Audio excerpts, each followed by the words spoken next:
Anda kembali menyaksikan berita Palembang bersama saya Rusdi Maulana. Kami hadirkan kembali 3 berita utama hari ini.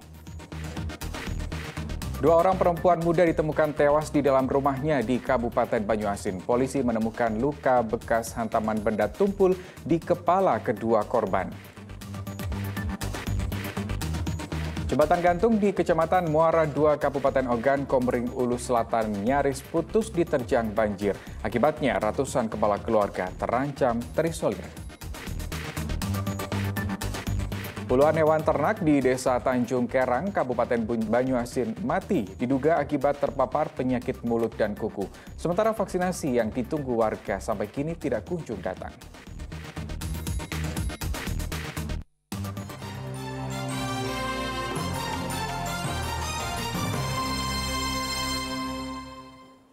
Ya, pengguna jalan di Kota Palembang mengeluhkan proyek pemasangan pipa limbah di Jalan Merdeka yang sering mengakibatkan kemacetan lalu lintas pada jam-jam sibuk.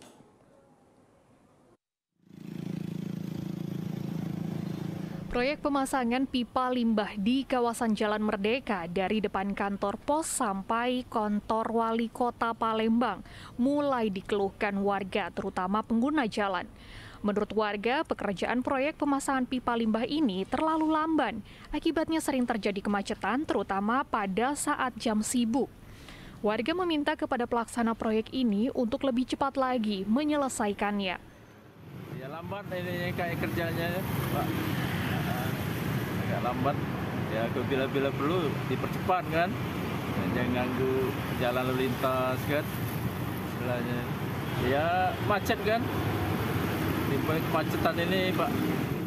Warga berharap instansi terkait lebih gencar lagi dalam pengawasan proyek pemasangan pipa limbah agar target cepat selesai. Yenor Ihrom melaporkan dari Kota Palembang.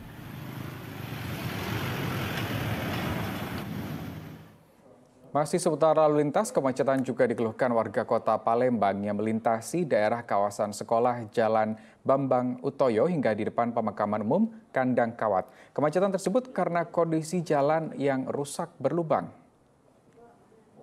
Jalan Bambang Utoyo, Kecamatan Ilir Timur 2 Palembang, Kota Palembang, tampak berlubang di sejumlah titik.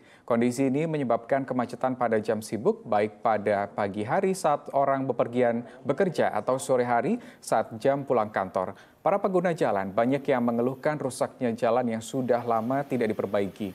Warga meminta pemerintah secepatnya melakukan perbaikan karena tak jarang kerusakan jalan menjadi penyebab kecelakaan.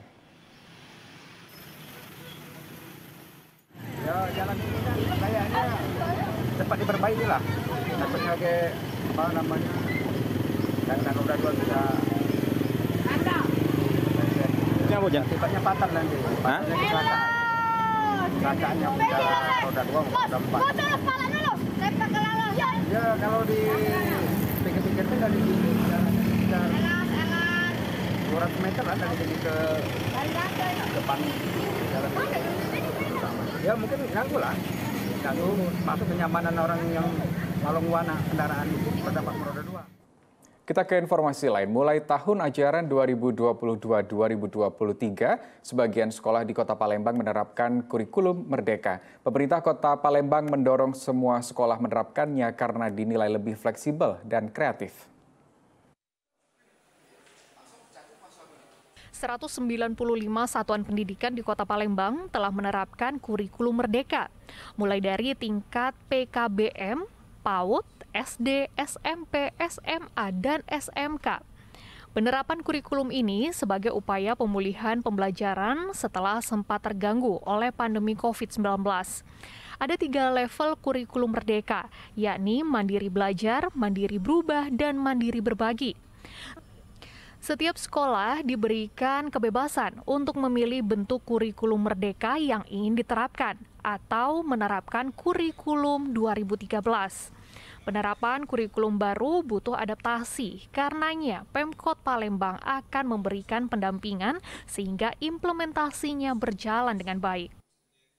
Kita dari pemerintah Kota Palembang tentunya mendukung atas sekolah bergerak dengan kurikulum Merdeka Belajar. Untuk itu nanti melalui Dinas Pendidikan akan diimplementasikan di beberapa sekolah yang ada. Karena ini perlu adaptasi baru. Dibanding kurikulum 2013, pada kurikulum Merdeka, siswa hanya mempelajari materi esensial dengan cakupan terfokus. Pembelajaran kurikulum Merdeka berbasis proyek artinya lintas materi antar pelajaran atau tidak berdiri sendiri. Kota Palembang masuk dalam urutan ketiga se-Indonesia yang sekolahnya menerapkan kurikulum Merdeka Belajar. Sudah berjalan baik dan tadi bahkan kalau dilihat skalanya secara nasional bahkan di Sumatera Selatan itu urutan kedua untuk penggunaan untuk pelaksanaan kurikulum Merdeka ini. Pak, kalau untuk di pendidikan dasar sendiri seperti apa Pak? Maksudnya ini pendidikan PAUD dan sejenisnya itu Pak kalau penerapan? Iya kan untuk pelaksanaan kurikulum Merdeka kan ini pilihan ya. Jumlahnya di mana di Kota Palembang itu kalau PAUD-nya berapa jumlahnya Pak? Lebih sedikit. Sudah jalan baik semua.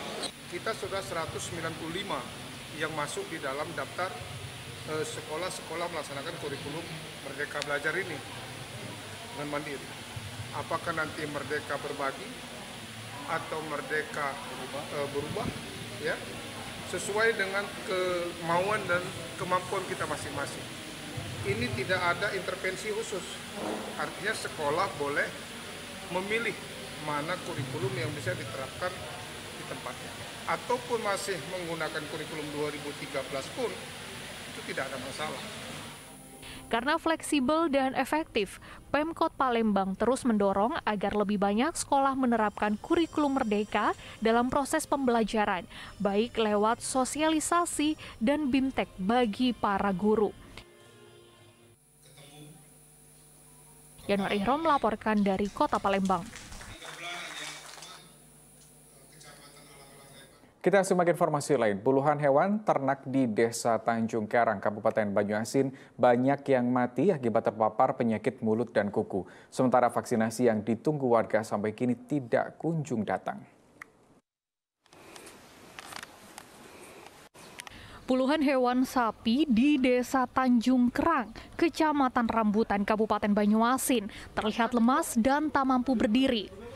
Tubuh sapi-sapi ini pun kurus dan tidak nafsu untuk menyantap makanan yang diberikan. Bahkan beberapa sapi yang sedianya akan dijual mati secara mendadak. Diduga sapi-sapi ini telah terpapar penyakit mulut dan kuku, sebab pada mulut sapi-sapi ini mengeluarkan liur dan kulit serta kukunya terkelupas. Warga mengobati hewan ternak mereka dengan cara tradisional, namun sayangnya cara tersebut justru tidak menyelesaikan permasalahan. Menurut warga, sampai saat ini hewan ternak mereka belum sekalipun mendapatkan vaksin PMK. Ini dengan lantur mulutnya sama kakinya. Terus? Tidak bisa makan, mulutnya bisa keluar liur leder itu. Ada yang sudah jadi korban belum, Pak? Sudah ada. Sudah yang mati? Yang ini 3 apa ini? Mati? Iya mati. Mati ya? Iya. Pak, sejauh ini apa Pak upaya yang dilakukan oleh kita Pak? Hanya pengobatan tradisional, Ya tradisional apa namanya. Ya, belum ada vaksin. Belum ada vaksinnya, belum ada. Belum diterima ya? Iya. oh, berarti menggunakan obat secara tradisional karena belum ada vaksin yang diterima. Iya belum ada. Selama 3 minggu, wabah PMK menyerang Desa Tanjung Kerang ini sudah ada 40 hewan ternak sapi dan kerbau mati. Masyarakat sekarang ini hanya sekedar obat-obat tradisional. Dikasihlah seperti jahe atau semacam apalah kan, upaya-upaya untuk supaya bisa sembuh itu kan. Nah jadi kami berharap dari pemerintah, dari kabupaten, provinsi minta secepatnya ditindaklanjuti. Meski jumlah hewan ternak yang telah mati terus bertambah, tetapi belum sekalipun dinas terkait mengunjungi Desa Tanjung Kerang ini.